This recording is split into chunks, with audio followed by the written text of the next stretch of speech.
60,000 కోట్ల రూపాయలు సున్నా వడ్డీ రుణాలను పంపిణీ చేశాం. 5 లక్షల రుణ పరిమితిని 10 లక్షలకు పెంచాం. ఇందిరమ్మ క్యాంటీన్లు, సౌర విద్యుత్తు, పెట్రోల్ యజమానులుగా రాష్ట్ర ప్రభుత్వం అవకాశం ఇచ్చింది. 1000 బస్సులకు వాళ్ళు ఓనర్. ఇందిరా మహిళా శక్తి సూపర్ బజార్లు, లాజిస్టిక్ హబులు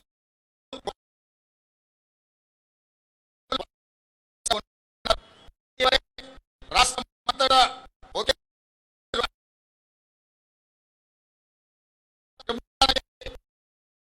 శంకుస్థాపన చేపట్టడం జరిగింది.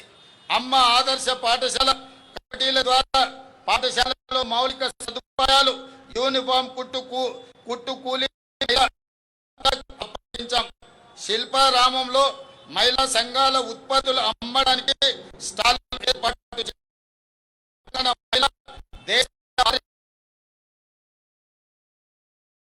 చేసుకోవడం లేదు. ఇది ప్రజా ప్రభుత్వం కళ. బాధ్యతలు స్వీకరించిన 48 గంటల్లోనే ఇచ్చిన హామీలను అమలుకు శ్రీకారం చుట్టాం. ఆడబిడ్డల ఆశీస్సులతో ఏర్పాటైన ప్రజా ప్రభుత్వం తొలి పథకాన్ని ఆడబిడ్డల సంక్షేమం నుంచి మొదలుపెట్టింది. ఆర్టీసీ బస్సులో మహిళలకు ఉచిత ప్రయాణ సదుపాయం అందిస్తున్న మహాలక్ష్మి పథకం విజయ పథంలో కొనసాగుతుంది. ఈ పథకం ద్వారా రాష్ట్రంలో ఆడబిడ్డలు దాదాపుగా 10,000 కోట్ల రూపాయలు ఆదా చేసుకోగలిగారు. ఇది నాకెంతో సంతోషాన్ని, ఆనందాన్ని, సంతృప్తినిచ్చే సందర్భం అని తెలియజేయడానికి నేను ఆనందపడుతున్నాను.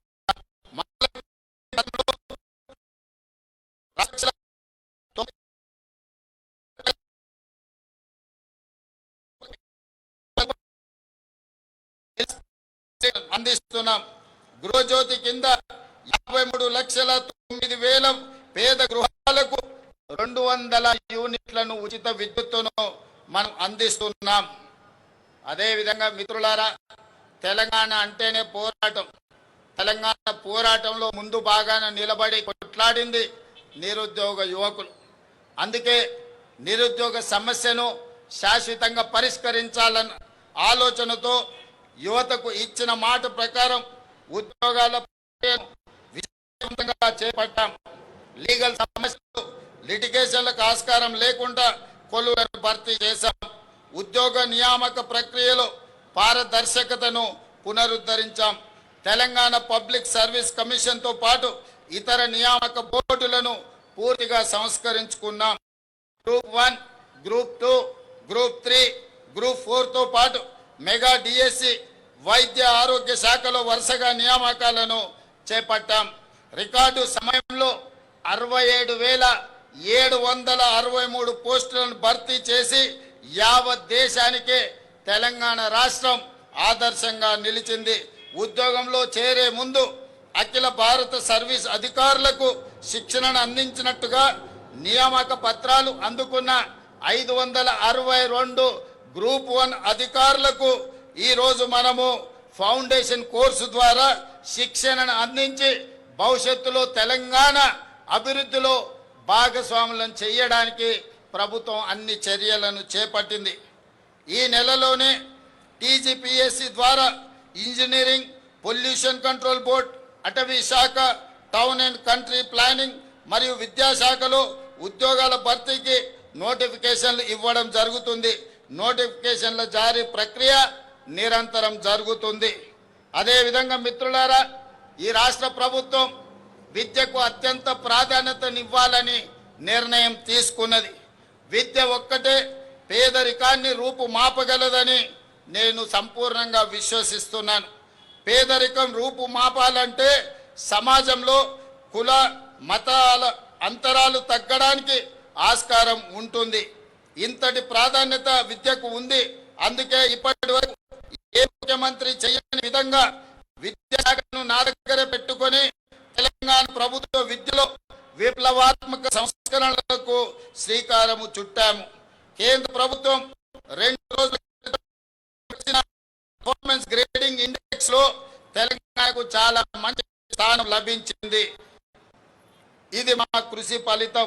తెలంగాణ పబ్లిక్ స్కూల్ ఏర్పాటు నుండి యంగ్ ఇండియా స్కూల్ వరకు ప్రతి ప్రయత్నంలో బలోపేతం, విద్యార్థులకు నైపుణ్యం, పాఠశాలల్లో అత్యున్నత మౌలిక సదుపాయాల కల్పననే లక్ష్యంగా ఈరోజు పని చేస్తున్నాం. రాష్ట్రంలో 65 ఐటీఐలు, పాలిటెక్నిక్ కళాశాలను అడ్వాన్స్డ్ టెక్నాలజీ సెంటర్లుగా పునరుద్ధరించాం. యంగ్ ఇండియా స్కిల్ యూనివర్సిటీని ఏర్పాటు చేశాం.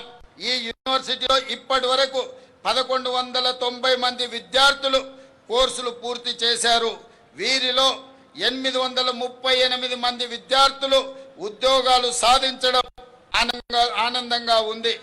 Microsoft, Flipkart, Tech Mahindra, doctor Reddy's, AIG hospitals, Apollo hospitals వంటి ప్రముఖ సంస్థల్లో వీరికి ఉద్యోగ అవకాశాలు వచ్చాయని తెలియజెప్పడానికి నేను ఆనందపడుతున్నాను.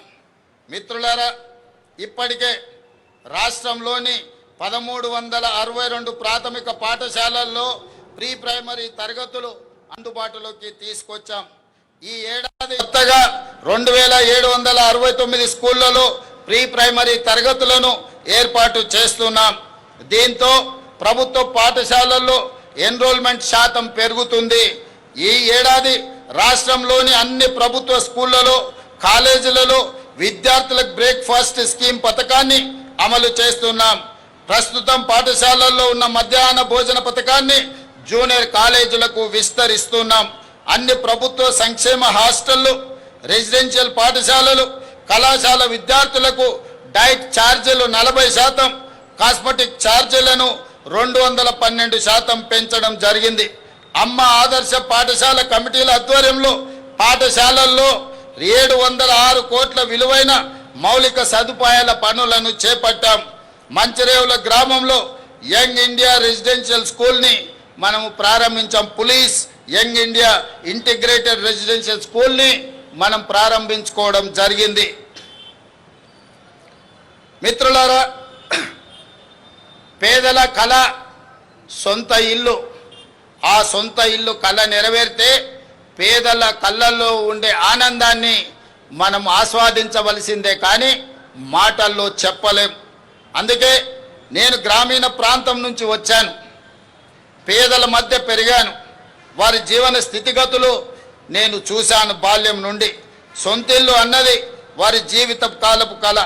అది వారి ఆత్మ గౌరవం. కిరాయి ఇళ్లలో ఉండి ఇంట్లో ఎవరైనా చనిపోతే ఇంటి యజమాని ఒప్పుకోకపోవడంతో భౌతిక కాయాన్ని ఆఖరి చూపు కోసము ఇంటికి కూడా తీసుకురాలేని వాళ్ళ పరిస్థితి, బాధ వర్ణాతీతం. ఆ దుస్థితి నుంచి వాళ్ళని బయటకు తేవాలన్న సంకల్పంతో ఇందిరమ్మ ఇళ్లకు శ్రీకారం చుట్టాం. ఇది నా ఇల్లు అని పేదవాడు ధైర్యంగా ఆత్మగౌరవంగా బతికే పరిస్థితి రాష్ట్రంలో తీసుకువస్తున్నాం. అందుకే మొదటి విడత 22,500 కోట్ల రూపాయలు కేటాయించి 4,50,000 ఇందిరమ్మ ఇళ్లను మంజూరు చేశాం. గత ఫిబ్రవరిలో ఈ పథకాన్ని ప్రారంభించుకున్నాం. కేవలం 13 నెలల కాలంలోనే రాష్ట్రంలో 1,20,000 ఇండ్లను పూర్తి చేసుకొని నిన్ననే ఆదిలాబాద్ జిల్లా నుంచి రాష్ట్రం నలుమూలల ప్రారంభోత్సవం చేసుకున్నాం.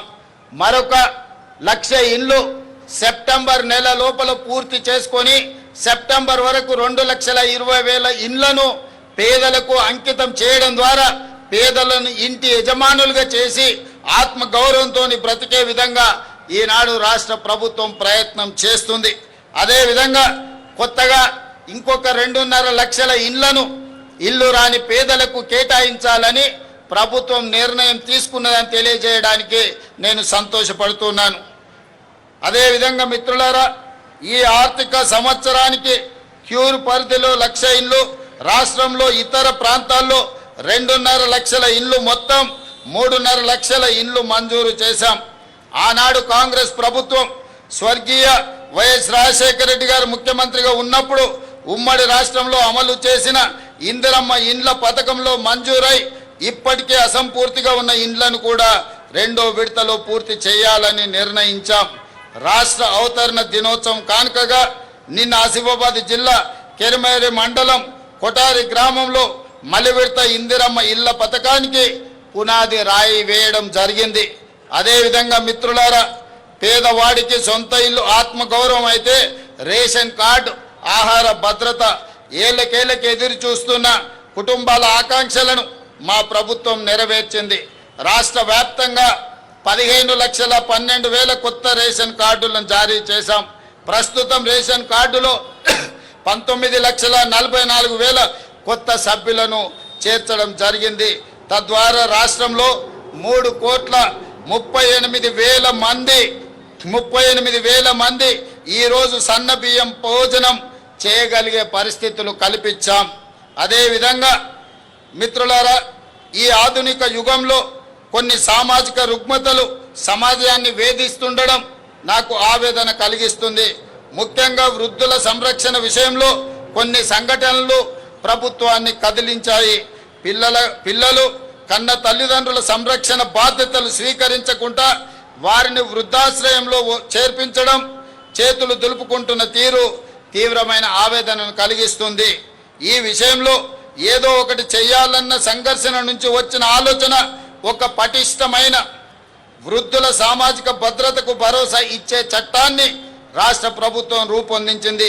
తల్లిదండ్రుల పోషణ, జవాబుదారీతనం, పర్యవేక్షణకు చట్టం తెచ్చి ప్రభుత్వ ఉద్యోగులతో పాటు ప్రజాప్రతినిధులను ఇందులో చేర్చాం. ఎవరైనా ప్రజాప్రతినిధులు కానీ, ప్రభుత్వ ఉద్యోగులు కానీ, ప్రైవేట్లో పెద్ద ఉద్యోగాలు చేసేవాళ్ళు కన్న తల్లిదండ్రులను చూసుకోకపోతే వాళ్ళ జీతాలలో 15% కోత విధించి ప్రత్యక్షంగా తల్లిదండ్రుల ఖాతాలో వేయడం ద్వారా ఆ వృద్ధాప్యంలో తల్లిదండ్రులకు రక్షణ కల్పించే చట్టాన్ని తెలంగాణ రాష్ట్ర ప్రభుత్వము అమలు చేస్తున్నదని తెలియజేయడానికి ఈ సందర్భంగా నేను సంతోషపడుతున్నాను. మిత్రులారా, అదేవిధంగా గిగ్ వర్కర్ల చట్టం, ఈ చట్టం కూడా మన రాష్ట్రంలో సుమారు 4 లక్షల మంది గిగ్ వర్కర్లు పనిచేస్తున్నారు. ఎండనక, వాననక, పగలనక, రాత్రనక 24 గంటలు నిరంతరం సేవలు అందిస్తున్నారు. వారి ఉద్యోగాలకు, జీవితాలకు ఇన్నాళ్ళు భద్రత లేదు.